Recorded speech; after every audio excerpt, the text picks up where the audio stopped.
আসসালামু আলাইকুম রহমতুল্লাহি ওবরকাতুহু।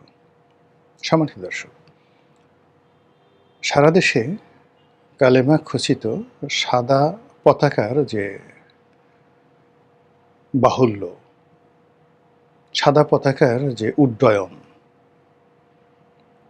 কিংবা সাদা পতাকার যে দাপট, এটি নিশ্চিতভাবেই, সম্ভবত বললাম না, নিশ্চিতভাবেই সরকারকে বিপদে ফেলতে যাচ্ছে। সরকার এমনিতেই নানা রকম চাপের মধ্যে আছে। একজন ব্রিগেডিয়ার সাহেব,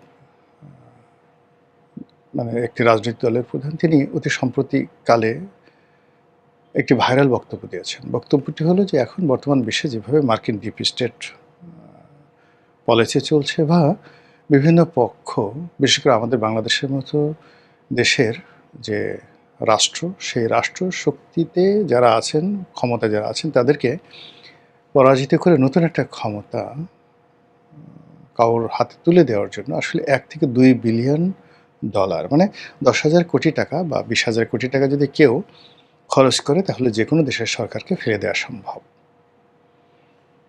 এবং শেখ হাসিনার সরকারের পেছনে যে এইরকম টাকা খরচ হয়েছে দীর্ঘদিন ধরে, এটি এখন ওপেন সিক্রেট। তো আমাদের দেশে যা হয় সেটা হলো ডিম পাড়ে হাসে, খায় বাঘ ডাসে। অনেক সময় দেখা গেল যারা চক্রান্তের জাল বুনেন তারা শেষ পর্যন্ত সিংহাসনে বসতে পারেন না বা তারা ফল খেতে পারেন না। আবার যে উদ্দেশ্য নিয়ে একটি ঘটনা ঘটানো হয়, সেই উদ্দেশ্যটা অনেক সময় বাস্তবায়িত হয় না। ফলে যখন কোনো একটি সমাজে বিরোধ দেখা দেয় বা একটা খারাপ কাজ প্রথা হিসেবে প্রতিষ্ঠিত হয়ে যায়, তখন সেই জিনিসগুলো বারবার ঘটতে থাকে। আপনি গিয়ে দেখুন যে কোনো একটা দেশে যখন গৃহযুদ্ধ শুরু হয়, প্রতিটি পক্ষই বুঝতে পারে যে এই গৃহযুদ্ধ সর্বনাশ ডেকে আনছে, কিন্তু এটা ফেরানো যায় না। আজ আপনি লিবিয়ার দিকে তাকান, ইরাকের দিকে তাকান, সিরিয়া, ইয়ামেন, এই পুরো অঞ্চলে গৃহযুদ্ধ ছড়িয়ে পড়ছে। প্রতিটি পক্ষ বারবার চেষ্টা করছে, কিন্তু কোনো অবস্থাতেই সামাল দেওয়া যাচ্ছে না। আমেরিকা এবং ইসরায়েল, তার সঙ্গে সৌদি আরব, কাতার, দুবাই থেকে শুরু করে পুরো ইউরোপ, দুটো সংগঠনের বিরুদ্ধে, হামাস এবং হুতি, ৩টি সংগঠন, হামাস, হুতি এবং যাকে বলা হয় হিজবুল্লাহ, এই ৩টি সশস্ত্র সংগঠনের বিরুদ্ধে তারা সর্বশক্তি নিয়োগ করেও এই সংগঠনগুলোর একটা পশম স্পর্শ করতে পারছে না। একজনকে মারা হচ্ছে, ৩ জন দাঁড়িয়ে যাচ্ছে। একটি ঘাঁটি ধ্বংস করে দেওয়া হচ্ছে, ৩টি ঘাঁটি তৈরি হয়ে যাচ্ছে। ইয়েমেনের মতো একটা দরিদ্র রাষ্ট্র, যেটা যুদ্ধে একেবারে শেষ হয়ে গেছে এবং সেখানকার যে অভাব, অভিযোগ, যা কিছু বলেন, এটা ইতিহাসের সমস্ত রেকর্ড ব্রেক করেছে, কিন্তু হুতিদের ক্ষমতা বেড়ে গেছে। হুতিরা এখন সরাসরি ইসরায়েল আক্রমণ করতে পারে, তাদের ড্রোন আছে, তাদের মাঝারি পাল্লার ক্ষেপণাস্ত্র আছে এবং যত অত্যাধুনিক প্রযুক্তি রয়েছে, রাডার সিস্টেম রয়েছে এবং কাঁধে বহন করা যায় এইরকম অস্ত্র দিয়ে তারা প্লেন, হেলিকপ্টার এগুলোকে ভূপাতিত করতে পারে। তো দেখুন, যে রাষ্ট্রে ভাত খাওয়ার মতো টাকা নেই, যে রাষ্ট্রে একটা শিশুকে একটা ওটস স্যালাইন দিয়ে ডায়রিয়া থেকে বাঁচানোর মতো ক্ষমতা নেই, সেই রাষ্ট্রের ড্রোন তৈরি হচ্ছে যুদ্ধ করার জন্য হুতিদের। তো এই জন্য হলো কি, যে যখনই কোনো একটা দেশ এবং রাষ্ট্র এরকম মন্দ কাজে জড়িয়ে পড়ে, বিশেষ করে গৃহযুদ্ধে জড়িয়ে পড়ে, মন্দ একটা বিষয় জড়িত হয়ে পড়ে, তখন সেখান থেকে কখনো সহজে বের হওয়া যায় না। আপনি দেখেন আজকে মায়ানমার ২০টি সংগঠন যুদ্ধ করছে এবং সেই যুদ্ধটা সেই ৮০-র দশক থেকে, তা ৮০, ৯০, মানে কত, প্রায় ৫০ বছর ধরে ধরুন তারা এই পারস্পরিক যুদ্ধ করছে। আপনি যদি ধরেন পাকিস্তানের বেলুচিস্তান, তারা যুদ্ধ করছে। কাশ্মীর ৭০ বছর ধরে যুদ্ধ করছে। ভারত রাষ্ট্র, মানে নরেন্দ্র মোদী সরকার প্রায় ৮ লাখ সৈন্য, ৮ লাখ সৈন্য কাশ্মীরে ২ বছর কারফিউ দিয়ে এই ৮ লাখ সৈন্য সেখানে ডিপ্লয় করে রেখেছিল, কিন্তু কাশ্মীর সমস্যার সমাধান হয়নি। চীনের মতো একটা শক্তিশালী রাষ্ট্র, সেখানে উইঘুর প্রদেশে মুসলমানরা যুদ্ধ করছে, পারছে না।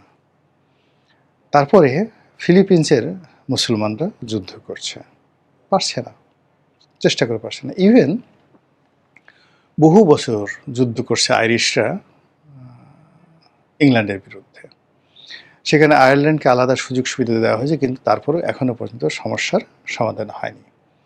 গ্রিনল্যান্ড নিয়ে যে সমস্যা চলছে, ডেনমার্কের সঙ্গে, ইউরোপের সঙ্গে আমেরিকার সমাধান হয়নি। তো এই কারণে হয় কি, যে কোনো একটা বিষয় যদি শুরু হয়ে যায়, যে কোনো একটা সমস্যা শুরু হয়ে যায়, তখন সেই সমস্যাটা আসলে সমাধান হয় না। এজন্য সবাইকে আসলে সতর্ক হতে হয় যে কোনো অবস্থাতে যেন এই সমস্যাগুলো তৈরি না হয়। ইভেন ভারতে পশ্চিমবঙ্গের নকশাল, তারপরে উলফা, আসামের উলফা, এরপরে বিহারের কয়েকটা বিচ্ছিন্নতাবাদী সংগঠন রয়েছে, অরুণাচলের বিচ্ছিন্নতাবাদী সংগঠন রয়েছে, তামিল টাইগার্সরা তামিলনাড়ুতে এবং শ্রীলঙ্কাতে। সেই তামিল টাইগার্সদের কারণে শ্রীলঙ্কার কয়েকটা প্রেসিডেন্ট মারা গেল, রাজীব গান্ধী মারা গেলেন, কিন্তু সেই সমস্যার এখনও সমাধান হয়নি। তো সেই দিক থেকে এই যে বাংলাদেশে যে এখন সমস্যাটা তৈরি হয়েছে,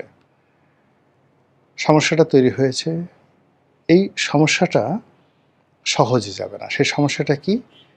এখানে উগ্রবাদ বলেন, দক্ষিণপন্থী বলেন, ধর্মভিত্তিক রাজনীতি বলেন, এটার একটা বিরাট, যাকে বলা হয়, প্রভাব এবং প্রতিপত্তি শুরু হয়ে গেছে।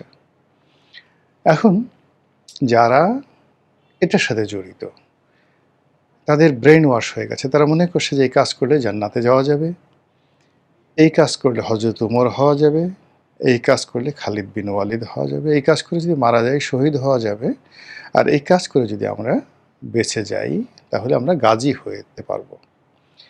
আফগানিস্তানে আসলে যে কী নির্মম অবস্থা চলছে আমরা বাংলাদেশের লোকজন জানি না। সেখানে একজন বাবা তার 7 বছর 8 বছরের মেয়েকে 80 বছরের একজন বৃদ্ধের কাছে ক্রীতদাসী রূপে বিক্রি করে দিচ্ছে। এই বুড়োর যৌন চাহিদা মিটিয়েছে সেই 8 বছর 9 বছরের একটা মেয়ে সামান্য কত $50, $50 মানে 6 থেকে 7 হাজার টাকায় এইরকম রমণী মেয়ে কিশোরী বিক্রি হচ্ছে অহরহ। সেখানে যুদ্ধের কারণে পুরুষরা ব্যাপক সংখ্যায় নিহত হয়েছেন, ফলে সেখানে নারীদের সংখ্যা বেড়ে গেছে। 3 জন 4 জন 5 জন করে রমণী এক একটা পুরুষ বিয়ে করার পরও সমাজকে সামাল দেওয়া যাচ্ছে না। কিন্তু আমাদের দেশের যারা লোকজন তারা মনে করছে আফগানিস্তানের যে ওই এক একজনের 4টা 5টা বউ আছে, কিংবা সেই আদিম যুগের, মধ্যযুগের, আয়ামে জাহিলিয়াতের যুগের 9 বছর 10 বছরের একটা মেয়েকে আমি দাসী হিসেবে বাজার থেকে কিনে নিয়ে আসলাম, ইচ্ছা মতো আমি তাকে ভোগ করলাম, মেরে ফেললাম, কেটে ফেললাম, এই যে মানুষের মধ্যে যে পাশবিক যে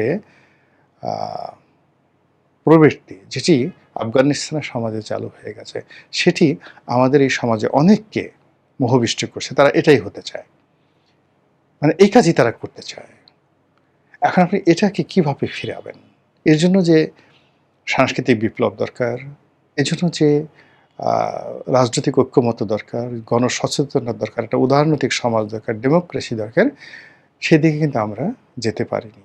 সেই 1991 থেকে আজ পর্যন্ত ক্রমেই আমরা সুযোগ পেয়েছি, এমনভাবে সুযোগ পেয়েছি, সেই সুযোগকে আমরা নিজেদের জন্য রিভার্স করেছি। আপনি 91 থেকে যদি আমাদের দেশে গণতন্ত্রের অধঃপতন দেখেন, আপনার মনে হবে হুসাইন মোহাম্মদ এরশাদ ফেরেশতা ছিলেন। আপনি যদি দলীয়করণ ধরেন, এখন একজন টিওনো ভালো একটা পোস্টে নিয়োগ করার জন্য তিনি লবিং করছেন, ঘুষ দিচ্ছেন সমন্বয়কদেরকে, বা ধরুন একজন ডিসি শুনলাম যে অন্তর্বর্তীকালীন সময় 30 কোটি টাকা না 40 কোটি টাকা দিয়ে ডিসি নিয়োগ হয়েছে, 70 কোটি টাকা দিয়ে সচিব নিয়োগ হয়েছে। এনবিআরের চেয়ারম্যান হওয়ার জন্য বা বিভিন্ন পদে হওয়ার জন্য নাকি শত শত কোটি টাকা নিয়ে বিভিন্ন গ্রুপ ঘুরতে থাকে। আচ্ছা, স্বৈরাচারী এরশাদের জমানাতে এরকম একটা সিঙ্গেল ঘটনা বিসিএসে অযোগ্য লোকদেরকে দেওয়া হয়েছে, অযোগ্য লোকদেরকে টিওনো নিয়োগ দেওয়া হয়েছে এবং এই নিয়োগের জন্য জাতীয় পার্টির লোকজন ঘুষ খেয়েছে। দেখাতে পারবেন না, কোনো অবস্থায় দেখাতে পারবেন না। এবং he had the best ever civil bureaucracy, military bureaucracy ever had in the history of Bangladesh. তো আমরা তাকে পতন ঘটিয়ে যা কিছু এনেছি একটার পর একটা, 91 সালে যা কিছু হলো এটা আসলে এরশাদের জমানার চাইতে খারাপ হয়েছে। আবার 91 থেকে 96-তে যা হয়েছে তার সাথে খারাপ হয়েছে 96 থেকে 2001-এ। আবার 2001 থেকে 2006-তে যা হয়েছে, 96 থেকে আওয়ামী লীগ সরকার 2001 পর্যন্ত যা করেছে তার চেয়ে খারাপ হয়েছে। এইভাবে খারাপ হতে হতে আমাদের স্বপ্ন ভাঙতে ভাঙতে এখন আমরা মনে করছি যে এই তথাকথিত ধর্মনিরপেক্ষ, তথাকথিত রাজনৈতিক দল, বুর্জোয়া রাজনৈতিক দল, পশ্চিমা দল, এদের দ্বারা হবে না। আমাদেরকে সেই আগের খেলাফতের জমানায় চলে যেতে হবে, আফগানিস্তানের মতো চলে যেতে হবে, নারীদেরকে আচ্ছা মতো চাবুক মারতে হবে, তারপরে পুরুষদেরকে জেনা ব্যভিচারের জন্য চাবুক মারতে হবে। তুমি 4টে বিয়ে করো, ডাজ নট ম্যাটার, কিন্তু তুমি জেনা করতে পারবে না। এর মধ্যেই অন্যায়। আজান দিয়েছে, শরিয়াতি পুলিশ থাকবে, সমস্ত দোকানপাট বন্ধ, যাও না খেয়ে থাকো, মসজিদে গিয়ে নামাজ পড়ো, তারপরে এই পোশাক পরো, এইটা কাজ করো। এই জিনিসগুলোর মধ্যে দেশের তরুণ থেকে শুরু করে একটা বিরাট সম্প্রদায়, কোটি কোটি মানুষ মনে করছে যে এই এমিরেটস বা খেলাফত এটাই ভালো। আবার ওই যে নবীর দেশ, আরব দেশ, সেখানে কি হচ্ছে না হচ্ছে ডাজ নট ম্যাটার। মনে হচ্ছে যে ওইরকম আরবের মতো, সৌদি আরবের মতো আমাদের একজন বাদশা থাকলে ভালো হতো, কাতারের মতো, দুবাইয়ের মতো যদি এরকম আমাদের শেখ থাকতো আমাদের ভালো হতো। এই চিন্তা তো আপনি ফিরাতে পারছেন না। একটা বিরাট শ্রেণীর মানুষ মনে করছে যে কোরআনের মধ্যেই সকল সমাধান, কালেমা সমস্ত শক্তির উৎস। কালেমা পড়ে যদি কেউ বুকে ফু দেয়, আলহামদুলিল্লাহ সূরা পড়ে সকাল বিকাল যদি বুকের মধ্যে ফু মারে, তাহলে জীবনের সব সমস্যার সমাধান হয়ে যায়। এই যে একটা সাইকোলজিক্যাল যে বিবর্তন ঘটেছে, তা ইনুস জমানাতে মানে ফুলে ফলে শোভিত হয়ে সারা বাংলাদেশ সয়লাভ হয়ে গেছে। আর এখন যেভাবে কালেমার পতাকা সারা বাংলাদেশে পথ করে উঠছে, যদি পজিটিভ অর্থে ধরি তাহলে ওটারই প্রতিফলন। আর যদি নেগেটিভ অর্থে ধরি তাহলে এই কাজ যে আওয়ামী লীগের লোকজন করছে না, এই কাজে রয়ের লোকজন করছে না, এই কাজের সঙ্গে যদি আমেরিকার লোকজন যে জড়িত না, এই কথা তো বলা যাচ্ছে না। ওই যে বললাম যে একটা দেশে যখন সরকার পরিবর্তন, রাষ্ট্রের ক্ষমতায় নিজেদের তাবেদার লোক বসানো, এক গ্রুপ যাবে আর এক গ্রুপ বসবে, এই জন্য সবসময় সমাজটাকে অস্থির রাখার জন্য এই ধরনের ধর্মীয় আবেগ, অনুভূতি, বিশ্বাস, গোত্রের মানে যাকে বলা হয় গোত্রের যে প্রীতি, মানে কমিউনিটি ফিলিংস, তারপরে শেষে আঞ্চলিকতা, এই জিনিসগুলোকে উস্কে দেওয়া হয়। Gopalganj versus Barishal, Barishal versus Noakhali, Noakhali versus Bogura, Bogura versus Rajshahi, এই জিনিসগুলো বিভিন্ন পক্ষ, সাম্প্রদায়িক শক্তি এবং যাকে বলা হয় সাম্রাজ্যবাদী শক্তি, তারা এই জিনিসগুলোকে বিভেদ এবং বিসংবাদ সমাজে তৈরি করে ফেলে, যেইটা এখন আমাদের দেশে প্রবল আকার ধারণ করছে। আর ইতিমধ্যে আপনি দেখেন একসাথে যুগপৎভাবে পাকিস্তান বলল যে বাংলাদেশ থেকে বেশ কিছু জঙ্গি এখানে ট্রেন আপ হয়ে তারা পাকিস্তানে গিয়ে পাকিস্তানের একটি প্রদেশকে মূল পাকিস্তান থেকে বিচ্ছিন্ন করার জন্য তারা যুদ্ধ করছে। ইউনূস জমানাতে এসে পাকিস্তানের পররাষ্ট্রমন্ত্রী এসে সরাসরি অভিযোগ করে গেলেন। এরপরে ইসরায়েলের যে রাষ্ট্রদূত রয়েছেন ভারতে, তিনি বললেন যে বাংলাদেশ থেকে হামাস যাচ্ছে, অর্থাৎ এখানে হামাসের একটা ট্রেনিং কেন্দ্র আছে। এই ট্রেনিং কেন্দ্র থেকে এরা ট্রেনিং নিয়ে মধ্যপ্রাচ্যের বিভিন্ন দেশে, দুনিয়ার সব জায়গাতে হামাস মানে শুধু ইসরায়েলে নয়, সব জায়গাতে আছে, এরকম একটা প্রচার তারা করার চেষ্টা করছে বাংলাদেশকে টার্গেট করে। আর আমেরিকা এবং ইউরোপ, তাদের তো আছেই, ওসামা বিন লাদেন, আইএস, তারপরে উগ্র গ্রুপ, ধর্মান্ধ গ্রুপ, এই ধরনের ন্যারেটিভ আছে। এবং সেই জিনিসগুলো যখন ধুমায়িত হচ্ছে এবং পরপর কি বলবো, মানে ইউনূস সরকার দুটো সরকারের, শেখ হাসিনা সরকারের পতন হলে, ইউনূস সরকারের পতন হলে, এবং একটা সরকার আসছে মাত্র 4 মাস, এবং এই সরকারকে যেভাবে চারিদিক থেকে গলা টিপে ধরা হচ্ছে, এই সরকার যে সফল হবে তার 1% কোনো সম্ভাবনা নেই। ঠিক সেই সময়টাতে যখন এরকম চারিদিকে পথ করে কলেমার পতাকা উড়ছে। সেই পতাকার মধ্যে কি আপনি ঈমান দেখছেন, ইয়াকিন দেখছেন, তাহজিব দেখছেন, তমুদ্দুন দেখছেন, ইমতিহান দেখছেন? তারপর নাকি লা ইলাহা ইল্লাল্লাহু মুহাম্মাদুর রাসূলুল্লাহ সাল্লাল্লাহু আলাইহি ওয়াসাল্লামের যে বরকত, ফায়েজ, এটা দেখতে পাচ্ছেন। মহান আল্লাহ আমাদের সবাইকে হেদায়েত দান করুন এবং হেফাজত করুন। আসসালামু আলাইকুম ওয়া রাহমাতুল্লাহি ওয়া বারাকাতুহু।